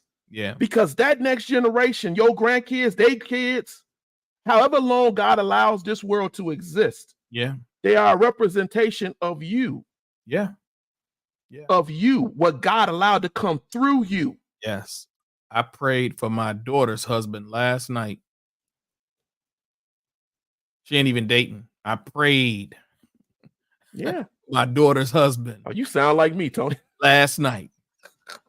It's real. I am grateful for my wife because we have grown closer over the years.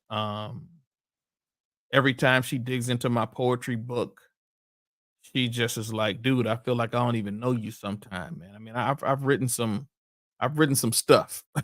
You know, I've written some stuff, and I share it with her just because poets write about it don't mean we want to talk about it. But for Come you, on, say it. if you want to explore anything, I tell her, you know, we'll explore it. I haven't re-released it yet. I need to get back on edit. My boy Antoine been all on my case about getting that book re-edited and republished again, and I will. But I'm grateful for her because to be married to a Briscoe was no small feat. How long have you all been married?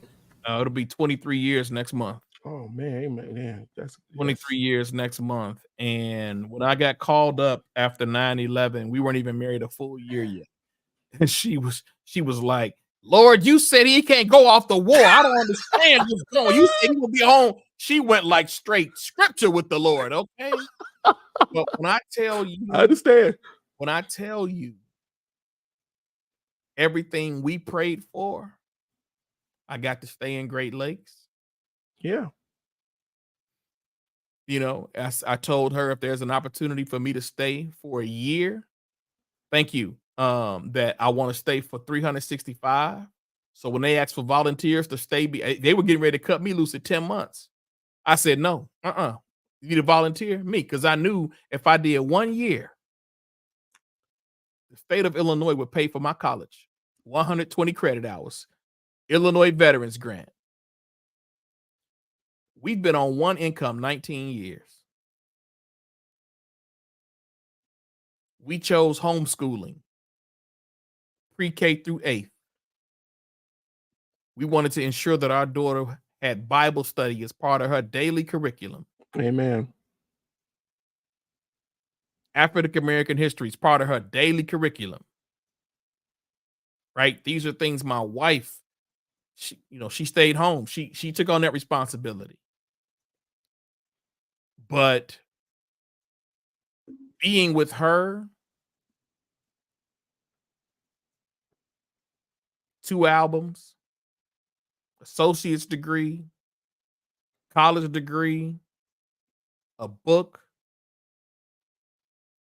I couldn't move like I've been able to move without being married to this woman.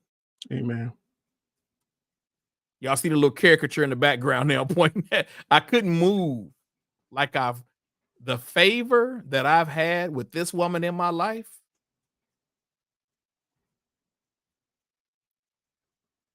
But that favor would not be possible if not for the goodness of the Lord in the land of a living, for hearts who are turned towards him in spite of it all. I don't claim to be the most educated, but my experience with the goodness of the Lord, the stuff that my brother and I have been through that he won't even talk about to this day. I mean, crossfire, cocaine, drugs, you name it. You name it. We've been a part of all of it. But God, who is rich in mercy, he has done exceedingly and abundantly above all I could ever ask or think. He is that faithful. He's so faithful and true to his people. So it's 2 things I love. I love my Jesus. I love my family. And I love my country, baby. And ain't nothing gonna ever change them 3. Thank you for having me on. I appreciate it. Oh, thank you, man. Thank you, Tina. Thank you for coming.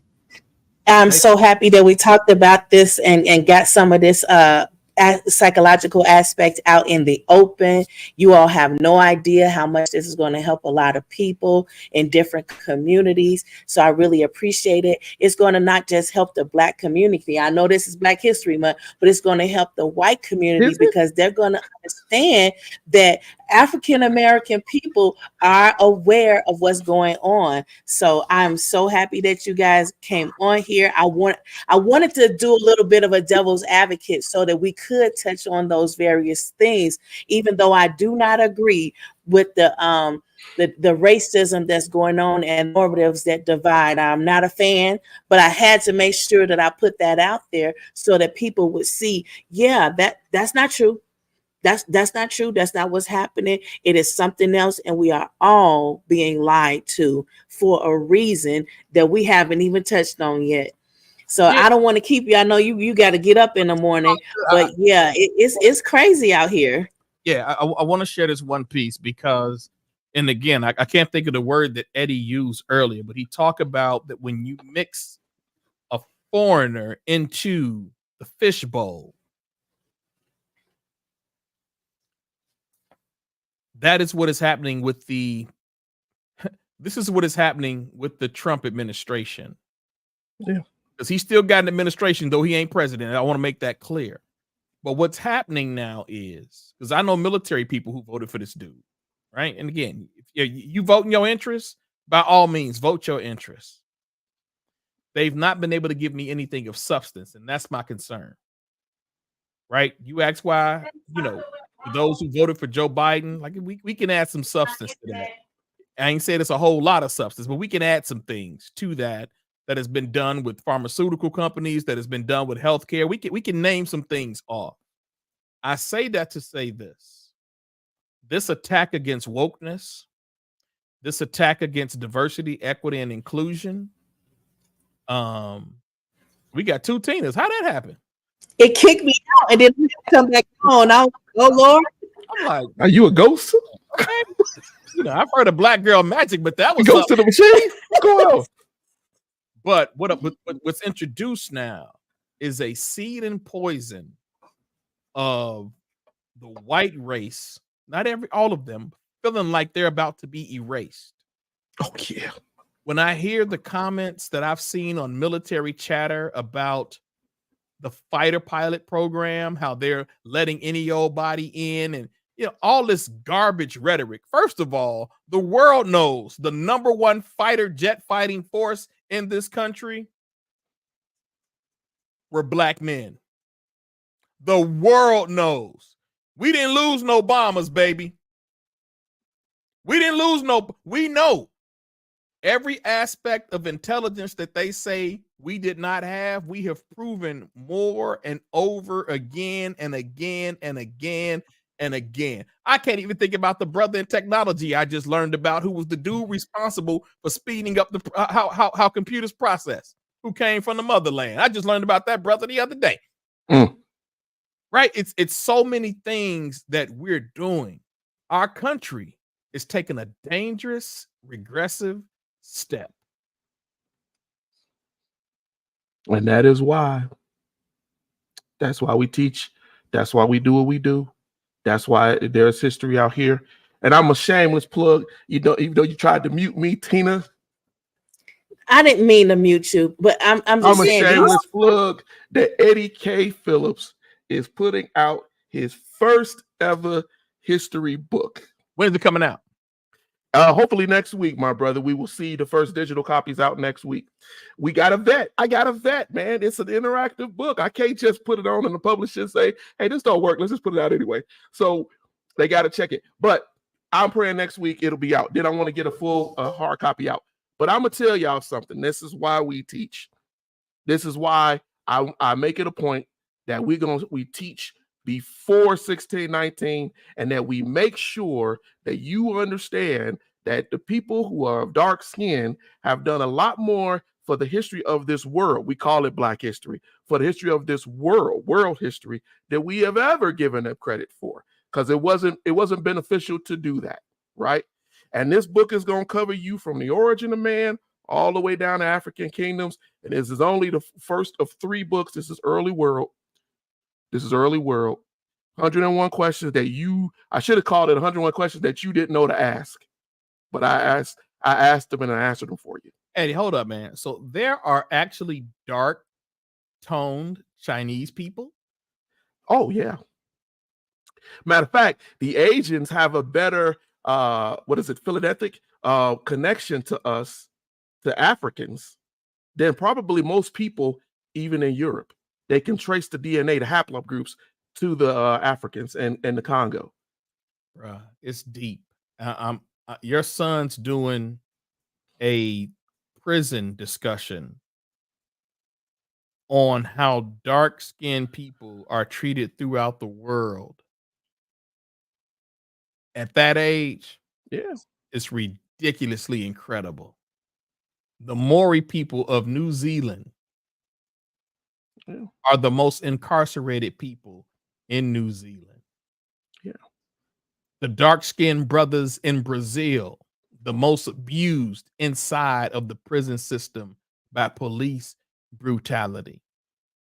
But one day, when we get the folks in the moles to wake up, when we get the Latin kings and the gangster disciples to wake up and see who they are and who they were long before the all of this. Mayflower, man, when that day happened, bruh. I'm also going to put out to you all because Phyllis asked about it on the Man Up show. We're going to drop in our Facebook group, I will try to put it on the main page, but I'm definitely going to put it in the group. I'm going to start giving about 10 books every week as a read list until we get to about 100 books. And then I'll start over, because people have been asking me for quite some time to do, to suggest books. And I always suggest books if you ask. If you know me, I'm gonna give you a book to read. But a book, yeah, right, dude. You be dropping. But I'm gonna give you. I need to read this 50 this week. Read 50 this week. That's all I'm saying.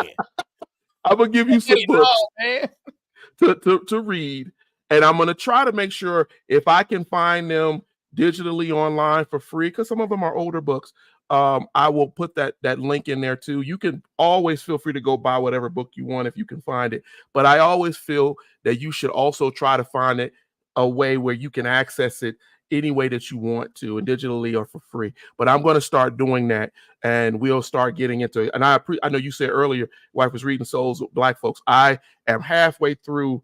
I read it once a year. People say, man, why you read Souls of Black Folks once a year? I said, because there is a lot that I need to. Every year it re-inspires me. When I get to reading about Du Bois talking about teaching and then going back and seeing the people that he taught in the families about 10 I think it was about 10 to 15 years later, and seeing the effects on them, right? It inspires me to understand why we should do what we do. And to have that, with that, I'm gonna shut up. That's what I'm just letting you guys know. Okay, I just want to address a couple of points because Tony said it and Eric said it. You all are stipulating that there's a divide, and the divide, scholars have written that that's not the divide that is really about. That is why I come on and say the phrase mental health is physical wealth, because you all may be thinking that it's a particular divide, that it's the race, it's social class, etc., but it is something deeper than that, and we're gonna keep getting into it because scholars have written about it. And it's not the divide that you think. It has a great deal to do with financial divide, that if we continue to keep everybody fighting against one another, we can control the wealth. And the wealth is what's actually the divide that's keeping the normatives that we thinking that it is in place. But it is not that. Until we wake up to that, that's when we're going to improve. And how do we get that wealth? That wealth comes from knowledge, the knowledge that only God can give you, but we still have a long way to go before we can all acknowledge, like the Bible said, everybody's going to confess and every knee is going to bow. But that kind of wealth and that kind of strength that we talked about tonight, it comes from God. It comes from the divine. It comes from having faith. And it has to start somewhere, because there was a time I didn't believe, but it was my personal experience. Like you said, Tony, it's your personal experience. And God wants that personal experience with everybody. I wasn't perfect. I'm still not perfect. But it's that personal experience that God keeps on working with us to help us to understand. I got you. I'm going to give you the knowledge. I'm going to give you the wealth. I'm going to give you the prosperity you're looking for, but it's coming through this way, not the way you think. But I appreciate everybody coming on. One last And in comment. the comments, I promise. go ahead. Amazon Kindle. Soul of Black Folk. Almost every book Eddie gives y'all is free on Amazon Kindle. Yep. Soul of Black Folks is free. The Miseducation of the Negro is free. It's so many free books on Amazon. You better hit them before they disappear, because I'm telling you, these folks are coming for knowledge. That's why they don't want critical race theory taught. And take CRT out of it. They don't want us taught at all. Mm-hmm. They coming for knowledge. They coming for knowledge. That's all it is. They coming for knowledge, because like my sister said, knowledge is power. Yep. They're burning books. We've seen them. We've seen it. They're burning the books. And what you all don't know is they're editing. They're editing the articles because they can't always control who's publishing. So they're editing the articles. They get next to those and they'll edit it. It's so deep, y'all. Well, they don't call it editing, Tina. They call it abridging. Yeah, That's what they call it. Abridging over still waters. I don't know. But they coming. They coming. Yeah, all right. Tony, you want to plug your show before we go? Yes, Message Mondays. Check me out with my man Gary Dotson. Message Mondays. It's Christian men, Christian walk, Christian talk, where the sisters are always welcome. We talk about the faith. We talk about things that men talk about. We may talk about sports. We may talk about movies, but we always have a message. That is every Monday night on my Facebook page, which is Endura or Tony Briscoe Live, and also broadcast to my YouTube channel as well. Come check us out. Stop on by every Monday. Did Tony's, I'm not Tony, but did Gary's family member work at Gage Park, like his mother or auntie or something like that? I can ask him. I had no clue. Because, I knew it. But anyway, Eddie, you want to say something? I said I was going to look. Just join the Erudition Network on Mondays, Wednesdays, and Thursdays. If you want, you have different reasons to come and watch the shows. Tina's on talking about, how to live an adroit life, psychology. The boys are on talking to their peer groups and others and talking about where young people are coming from today. And on Thursdays, I like to spend an hour talking about Black history. And when I talk about Black history, I'm going to tell you something. I want people to understand. I posted the other day, I am a real historian. If you have a doubt on that, I welcome you. I welcome you to come on Thursday. They ain't coming. And have a debate. And we can talk. This week, I'm going to talk about Dr. King, because somebody got a thing out here right now that was sent to me saying that Dr. King wasn't a real Christian and he did not believe in the divinity of Jesus. And this goes along with some teaching that has been around since the 60s, right? That tried to erase the legacy of Dr. King and those on the SCLC. So I'm going to address that a little bit come Thursday, right? And it comes down to, if you find something, any of y'all that also watching, if you have a question in Black history and you can't go find a college professor, you ain't in African-American studies in school, come on over to the Erudition Network. Send me a thing on our Facebook page, our group on Facebook, on our webpage, and I promise you, I will answer you. I promise you, I will send you in the right direction. And I will not just give you my opinion.